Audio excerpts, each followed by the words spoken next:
Hello and welcome to another SkySib tutorial. I'm Johnny and today I'll be taking you through how to create a portal frame shed in CloudCAD quickly and effectively.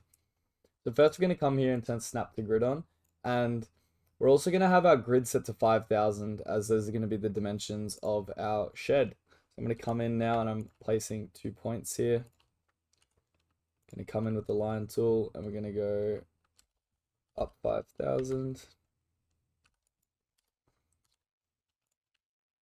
I'm going to come in with the line tool and go up 5,000 here, and I'm going to go up 5,000 again. We're going to come to the middle here, go 6,000, connect these across.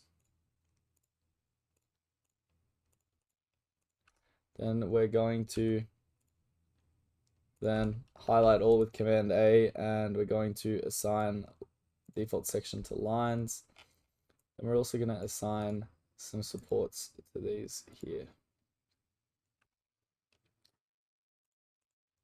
Now what we're going to do is come to our canvases and duplicate this canvas. We're going to keep independent. We will group it after this. Going to come in here and delete that. Now activate the point tool again, and we're going to place 3 more points up here. Going to assign structural data to lines, and we're just going to assign structural data to those 3 points there. So default sections. Now we're going to duplicate canvas and we're going to group. So we're just going to basically be duplicating this 3 times across, and it's just when it's grouped, it inherits all the structural data from the master canvas, which is now canvas 2. So as you can see, exactly the same, and we're going to duplicate it a couple times. We're going to duplicate it again, but for our final one, we're going to remove this child canvas because you can't edit a child canvas. You can only edit the master. So now that we're here, we are going to come in with our line tool again, come all the way down. We're going to finish off our structure just like this.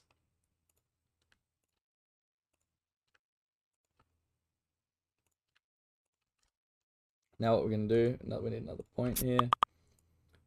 We're going to assign structural data to those lines on, and we're going to also apply structural data to these points here, default. Now we should have all of our shed completed. We'll have 3 meters between each of these, and we need to change the normal axes to the x-axis. So instead of us getting the shed vertically, we want it horizontally along the x-axis. So if we press export here, and as you can see, we've got our structure come across very nicely. Everything is intact. Now that was simply an effective way to use CloudCAD to generate a portal frame shed and export to S3D.